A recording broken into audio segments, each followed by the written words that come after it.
212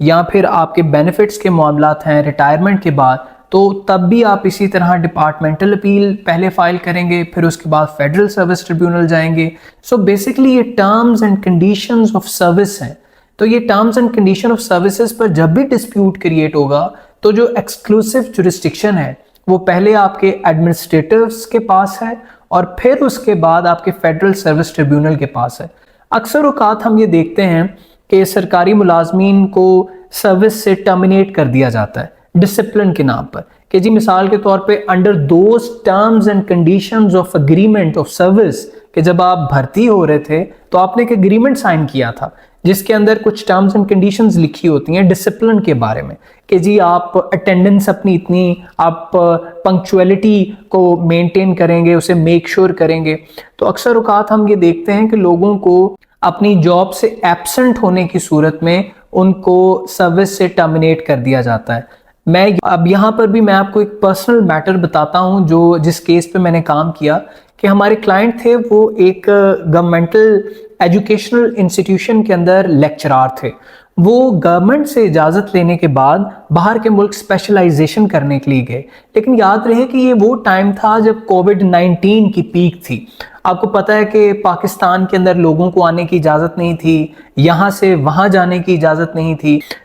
کہ پوری دنیا میں لاک ڈاؤن لگا ہوا تھا، آپ کہیں پہ ٹریول نہیں کر سکتے تھے۔ تو اس دورانیے کے اندر جو ہمارے کلائنٹ تھے وہ وہاں پھنس گئے اور ان کی ڈگری بھی ڈیلے ہو گئی۔ تو پیچھے سے کیا ہوا کہ ڈپارٹمنٹ نے ان کی سروس کو ٹرمینیٹ کر دیا۔ تو ہمارے کلائنٹ نے پھر ہمیں ہائر کیا، اور وہاں پہ مین ہمارا گراؤنڈ یہ تھا کہ وہ جو ایبسنس ہے کیا وہ ولفل ایبسنس ہے، کیا جان بوجھ کر آپ نہیں آئے؟ لیکن جب ہم نے سارے ثبوت دیے کہ کس طرح سے ہماری ڈگری بھی ڈیلے ہوئی، کس طرح سے ہم آ نہیں پا رہے تھے، ٹکٹس نہیں مل رہے تھے، تو پھر فیڈرل سروس ٹریبیونل نے ہمارے جو کلائنٹ تھے انہیں ان کی سروس پر دوبارہ سے اپوائنٹ کیا، اور جس دورانیے کے اندر ان کو تنخواہ نہیں ملی تھی وہ ان کو تنخواہ بھی دی گئی۔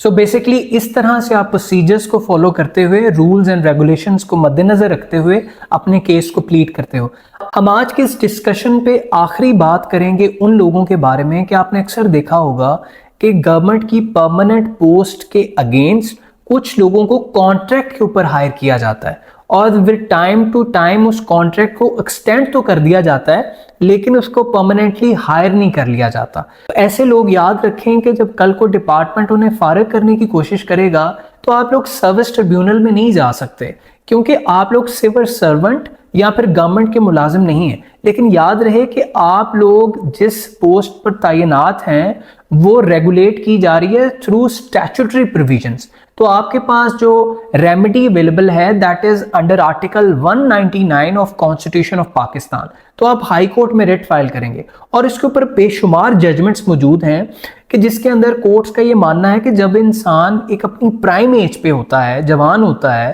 وہ محنت اور مزدوری کر کے آپ کو اپنی سروسز دیتا ہے اور آپ اس کو پورا یوٹیلائز کرتے ہو، اس انسان کو پورا کنزیوم کرتے ہو، اور کیونکہ وہ انسان جانتا ہے کہ یہ میرا بریڈ اینڈ بٹر ہے تو وہ محنت کرتا ہے۔ لیکن جب اس کی عمر گزر جاتی ہے، وہ آگے کسی اور پوسٹ پہ اپلائی نہیں کر سکتا، تو پھر آپ اسے فارغ کر دیتے ہو۔ تو یہ ان کے ساتھ ایک بڑا انفیئر ٹریٹمنٹ ہے اور ان کی فنڈامنٹل رائٹس کی انفرنجمنٹ ہے۔ تو بالکل اسی طرح پھر کورٹ وہاں پر ریلیف میسر کرتی ہے۔ اور اسی ڈسکشن کے ساتھ ساتھ یہ یاد رہے کہ پاکستان کے اندر لیبر کورٹس کا بھی قیام موجود ہے، کہ جہاں پر جو لیبررز ہیں اگر ان کو ان کے رائٹس کی انفرنجمنٹ ہو رہی ہے، یا ان کو ان کی تنخواہ وقت پر نہیں مل رہی، یا ان کے ساتھ کہیں پر ناانصافی ہو رہی ہے، تو وہ اپنے کیس کو لیبر کورٹس کے سامنے بھی پلیڈ کر سکتے ہیں۔ تو اسی بات کے ساتھ ہماری آج کی ڈسکشن یہاں پر مکمل ہوتی ہے۔ اگر آپ لوگوں کے کوئی کنسرنز ہیں یا سوالات ہیں تو اس ویڈیو کے آخر پر ہم اپنی کانٹیکٹ ڈیٹیلز کو دیتے ہیں، تو آپ ہم سے کسی بھی وقت رابطہ کر سکتے ہیں۔ ہماری ٹیم آپ کی بات سنے گی اور اسے حل کرنے کی کوشش کرے گی۔ اور اسی کے ساتھ جو گزارش ہم ہمیشہ آپ سے کرتے ہیں کہ اگر آپ اس چینل پر نئے ہیں تو اسے سبسکرائب کریں، اور اگر ابھی تک آپ نے سبسکرائب نہیں کیا ہوا تو تب بھی کریں، اور اپنے دوست احباب کے ساتھ بھی اسے ضرور شیئر کریں، کیونکہ یاد رکھیں کہ فیڈ بیک بہت زیادہ امپورٹنٹ ہوتا ہے اور یہ آپ کو ثابت قدم رہنے میں آپ کی مدد کرتا ہے۔ میں ذاتی طور پہ یہ سمجھتا ہوں کہ ہمیں اللہ تعالیٰ کے گرد و نواح کے پروسیس سے چیزوں کو سمجھنا چاہیے، کہ جیسے ہم جب بھی کسی پودے کو پانی دیتے ہیں تو ایسا کبھی نہیں ہوا کہ ہم سالہ سال اسے پانی دیں اور وہ ایک ہی جگہ ایک ہی قد کا رہے۔ بلکہ وہ گریجولی گرو کرتا ہے۔ اللہ تعالیٰ ہمیں بتاتا ہے کہ جو تم کر رہے ہو اس کا صلہ تمہیں مل رہا ہے، تاکہ تم ثابت قدم رہو اور پر امید رہو۔ اسی بات کے ساتھ ہم آپ سے اجازت چاہتے ہیں۔ اپنا بہت سارا خیال رکھیں، ایک دوسرے کے لیے آسانی پیدا کرنے کی کوشش کریں۔ اللہ تعالیٰ آپ کو اپنے حفظ و امان میں رکھے۔ اللہ نے کے بعد